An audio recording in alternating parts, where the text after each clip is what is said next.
Episode 3 का start max और 11 से होता है, जहां 11 मैक्स के घर पर स्लीप ओवर के लिए आती है। वो एक फन गेम खेलते हैं जिसमें 11 अपनी पावर्स यूज करके माइक से कनेक्ट होती है और फिर बिली से। माइक के माइंड में तो नॉर्मल स्टफ ही नजर आता है कि माइक और लूकस विल के घर पर हैं और गर्ल्स के बारे में बात कर रहे हैं, मगर बिली के माइंड में जो वो देखती है उससे डर जाती है। उसे बिली की कार नजर आती है और ये कि जहाँ वो चल रही है उधर बहुत पानी खड़ा है। वो एक बिल्डिंग में बिली को देखती है जो किसी से बात कर रहा होता है। उसे वहाँ से किसी लड़की की चीखों की आवाजें आ रही होती हैं। बिली 11 की तरफ मुड़ता है और 11 को अंदाजा हो जाता है कि बिली ने उसे वहाँ सेंस कर लिया है, जिसकी वजह से उसका विजन खत्म हो जाता है। अगली सुबह 11 मैक्स के साथ उसके घर जाती है। 11 बहुत घबराई हुई होती है। जो उसे फील हुआ वो नॉर्मल नहीं था।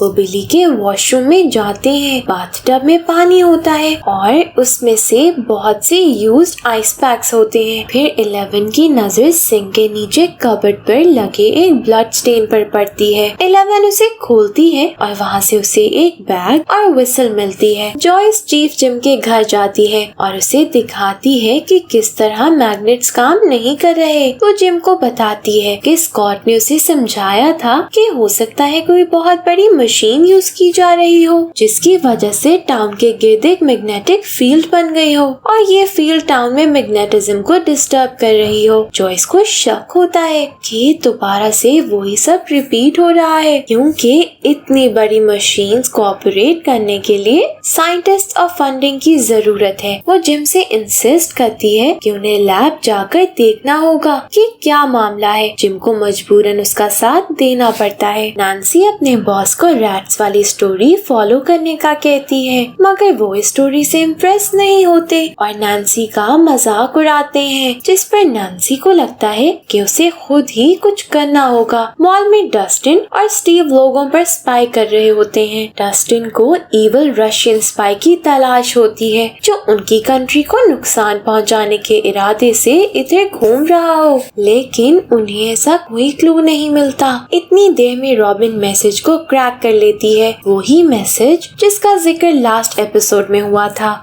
माइक और लूकस की फ्रेंडशिप में भी कुछ चेंजेस आ रहे हैं। वेल पहले की तरह अपने फ्रेंड्स के साथ गेम्स खेलना चाहता है, मगर उसके फ्रेंड्स इस सब में इंटरेस्टेड नहीं होते और हर वक्त गर्लफ्रेंड्स की बातें करते रहते हैं। वो चाहे अब पहले की तरह टाइम स्पेंड नहीं कर पाते। इस वजह से वेल उनसे नाराज होकर माइक के घर से चला जाता है। माइक और लूकस उसको मनाने उसके घर आते हैं, मगर वो वहाँ नहीं होता। विल जंगल में अपने एक हैंगआउट प्लेस पे होता है, मगर वो गुस्से में आकर उसे तोड़ देता है। इस तरह हम अंदाजा लगा सकते हैं कि बॉयज की फ्रेंडशिप वाकई सफर कर रही है। मैक्स और 11 लोकल स्विमिंग पूल पर उस बैग के ओनर को ढूंढते हुए आते हैं जो उन्हें बिली के वॉशरूम में मिला था। वहाँ उन्हें पता चलता है कि ये बैग हेथर का है जो वहाँ की लाइफ गार्ड का है। 11 को वहाँ हेथर की एक फोटो मिलती है। 11 हेथर से माइंड के थ्रू कनेक्ट होने की कोशिश करती है। वो एक बहुत पानी वाली जगह पर होती है। उसे एक मेल बॉक्स के नीचे साइन बोर्ड पर 1438 लिखा नजर आता है। फिर 11 एक रेड डोर के अंदर दाखिल होती है। वहाँ एक बाथटब आइस से भरा होता है। एकदम से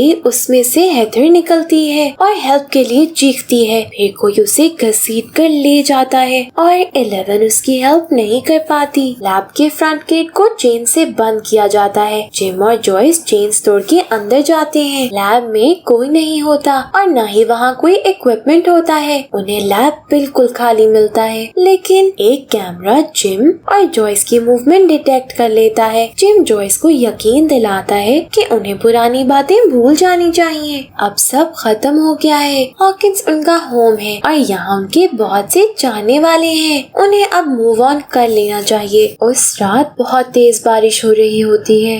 लैब में इलेक्ट्रिसिटी न होने की वजह से बहुत अंधेरा होता है। जिम को कहीं से आवाज आती है। उसे लगता है उनके अलावा भी लैब में कोई है। तब जिम पर कोई रशियन थग अटैक करता है और वहाँ से भाग जाता है, लेकिन जिम और जॉयस उसकी शक्ल नहीं देख पाते। नैन्सी जॉनथन से कहती है कि ये स्टोरी फॉलो करने के लिए उन्हें अपने बॉस को प्रूफ दिखाना होगा। वो रैट्स को पकड़ेंगे बुलाएंगे और एनिमल कंट्रोल से उन पर टेस्ट करने का कहेंगे ताकि पता लग सके उनके साथ क्या गलत है। वो दोनों डोरिस के घर पहुंचते हैं मगर वो नॉक करने के बावजूद दरवाजे पर नहीं आती। नैन्सी और जॉनथन ऐसे ही घर में एंटर हो जाते हैं। उन्हें बेसमेंट में से आवाजें आती हैं, जिस पर वो बेसमेंट में जाते हैं तो देखते हैं कि डोरिस ही बैग्स में से फर्टिलाइजर खा रही है, जो कि बहुत ही वियर्ड मोमेंट होता है। रॉबिन फिगर आउट कर लेती है कि ये मैसेज किसी शिपमेंट डिलीवरी की तरफ इशारा कर रहा है। कोड की मदद से डस्टिन, स्टीव और रॉबिन एक सप्लाई वेयरहाउस पर पहुंचते हैं। वो देखते हैं कि वहाँ गन्स पकड़े कुछ गार्ड्स खड़े हैं और उधर कुछ सामान डिलीवर किया जा रहा है। वो इन इविल रशियंस को पकड़ने के लिए बहुत एक्साइटेड होते हैं। मैक्स और 11 हेथर को ढूंढते उसके घर तक आ जाते हैं। हेथर के डैड हॉकिंस पोस्ट के एडिटर इन चीफ हैं।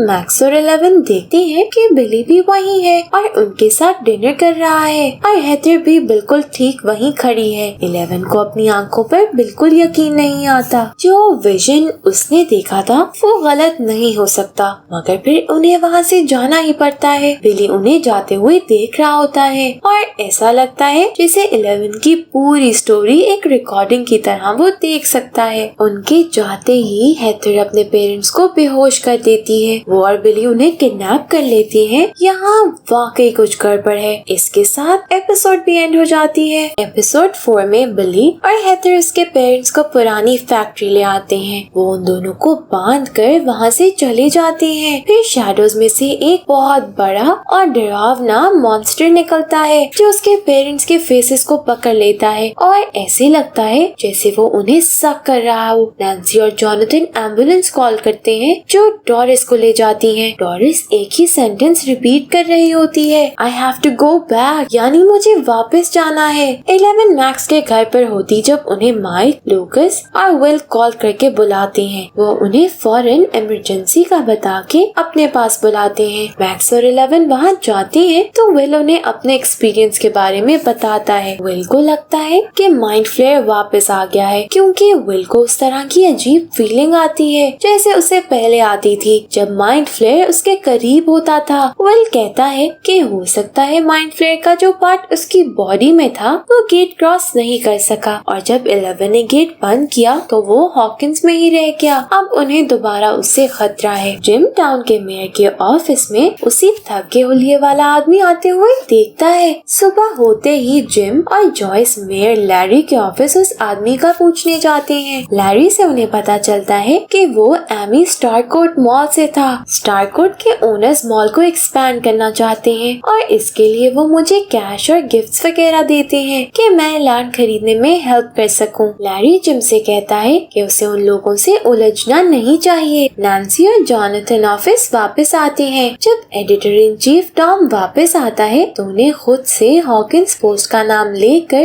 ये केस फॉलो करने पर बहुत डांट पड़ती है। डोरिस एक शिज़ोफ्रेनिया की पेशेंट होती है। इसका मतलब ये कि वो रियलिटी और ड्रीम से फर्क नहीं कर पाती और उसे ऐसी चीजें नजर आती हैं जो असल में नहीं होती। डोरिस की फैमिली भी नैन्सी के घर में घुसने पर बहुत नाराज होती है। इस वजह से टॉम नैन्सी और जॉनथन को फायर कर देता है, मगर नैन्सी नोटिस करती है कि टॉम की हालत ठीक नहीं है। वो बहुत ज्यादा स्वेट कर रहा है, यहाँ तक कि उसके कपड़े भी गीले हो चुके होते हैं। टॉम के हाथ भी क्लैमी लग रहे होते हैं। घर जाते हुए नैन्सी और जॉनथन की जॉब चले जाने की वजह से आर्ग्यूमेंट भी होती है। माइक और उसकी पार्टी बिली पर स्पाई करने भूल जाते हैं। देखने में तो बिली नॉर्मल लग रहा होता है, लेकिन विल को यकीन होता है माइंड फ्लेयर उसे एज अ होस्ट यूज कर रहा है, इसलिए वो ये पता लगाने के लिए एक प्लान बनाते हैं। डस्टिन, स्टीव और रॉबिन उस शिपमेंट का राज खोलना चाहते हैं। प्रॉब्लम बस वेयरहाउस के अंदर जाने में होती है। रॉबिन स्टारकोट का मैप लेकर आती है। उसका प्लान होता है कि वो एयर डक्ट्स के जरिए वेयरहाउस तक जाएंगे, मगर एयर डक्ट्स बहुत टाइट होती हैं और उनमें से कोई भी उसमें फिट नहीं हो पाता। तो फिर वो लूकस की सिस्टर एरिका से हेल्प लेते हैं। जिम और जॉयस लैरी के साथ उसके घर जाते हैं, जहाँ वो उन्हें सेल की गई प्रॉपर्टी के डॉक्यूमेंट्स दिखाता है। जॉयस को अंदाजा हो जाता है कि वो मशीन लैब की बजाय इनमें से किसी प्रॉपर्टी पर है और इससे पहले के बात बढ़े उन्हें उसे तलाश करना ही होगा। नैन्सी घर आकर काफी टेंस्ड होती है। उसकी मॉम उसे समझा जाती है कि अगर वो वाकई बिलीव करती है कि इस केस में कुछ खास है कि इसे सॉल्व किया जाए, तो उसे हिम्मत नहीं हारनी चाहिए बल्कि इस केस के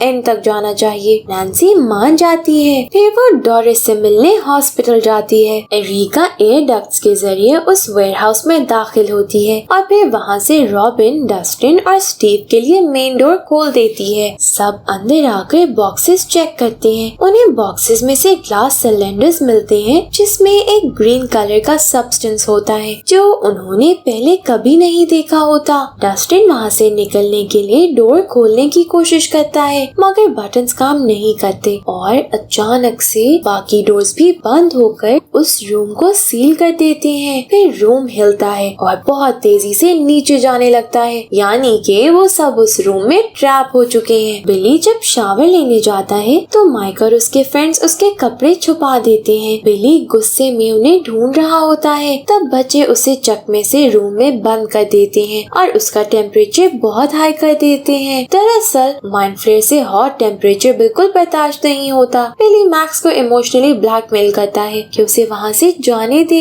फिर वो रोते हुए कहता है कि ये सब उसने अपनी मर्जी से नहीं किया बल्कि उससे जबरदस्ती करवाया गया है। बिली ने उसे रोकने की बहुत कोशिश की मगर ये उसके बस से बाहर था। फिर विल को अपनी नेक पर वो ही अजीब सी सेंसेशन महसूस होती है और उसे अंदाजा हो जाता है कि माइंड फ्लेयर एक्टिवेट हो गया है। वो ये माइक को बताता है। माइक चीख कर मैक्स को डोर से दूर होने का कहता है। तब बिली शीशा तोड़कर मैक्स पर अटैक करने लगता है मगर मैक्स वक्त पर पीछे हो जाती है। बिली बाहर निकलने की कोशिश करता है। लूकस उसके सर पर पत्थर मार के नीचे गिरा देता है। ये लाइट्स फ्लिकर करने लग जाती हैं और बिली की बॉडी पर मार्क्स आने लगते हैं जिसकी वजह से बिली तकलीफ से चीखने लगता है। जब नैन्सी हॉस्पिटल रूम में एंट्री होती है तो डोरिस का बीपी अनस्टेबल हो रहा होता है। उसके फेस पर भी गहरे निशान आने लगते हैं और वो दर्द से चिल्लाने लगती है। डोरिस का फेस फूलने लगता है। नैन्सी हेल्प कॉल करती है। बिली के अंदर गैर मामूली ताकत आ जाती है और वो चेन से लॉक किया गया दरवाजा तोड़कर बाहर निकल आता है। वो बच्चों की तरफ बढ़ता है। 11 वेट हवा में उठाती है और बिली की तरफ फेंकती है। 11 उसको वेट से वॉल में धंस रही होती है मगर बिली में बहुत ज्यादा ताकत आ गई होती है और वो वेट और वॉल के दरमियान से निकल आता है। वो 11 को गर्दन से पकड़कर हवा में उठा लेता है। माइक उसे सर पे पीछे से बैट मारता है मगर फिर बिली माइक पर अटैक करने लगता है। 11 खुद को संभाल के माइक की मदद को पहुंचती है। वो बिली को हवा में उठाती है और बहुत जोर से दीवार पर पटकती है, इतनी जोर से कि बिली दीवार तोड़ते हुए बाहर गिर जाता है। ज्यादा पावर के इस्तेमाल से 11 की नाक से खून बहने लगता है और वो रोते हुए नीचे बैठ जाती है। बिली उठकर जंगल की तरफ भाग जाता है। फैक्ट्री में हेथर बिली के वुंड साफ कर रही होती है। बिली उसे कहता है 11 को मेरे बारे में पता चल गया है लेकिन उसे हमारा अंदाजा नहीं है। बिली हेथर से कहता है कि 11 मुझे जान से मार सकती थी। हेथर रिप्लाई करती है हाँ मगर हम सबको नहीं। और फिर हम देखते हैं कि फैक्ट्री में उनके अलावा उन्हीं के जैसे और भी बहुत लोग हैं, वो मॉन्स्टर और उसकी आर्मी। और ऐसे एपिसोड 4 खत्म हो जाती है।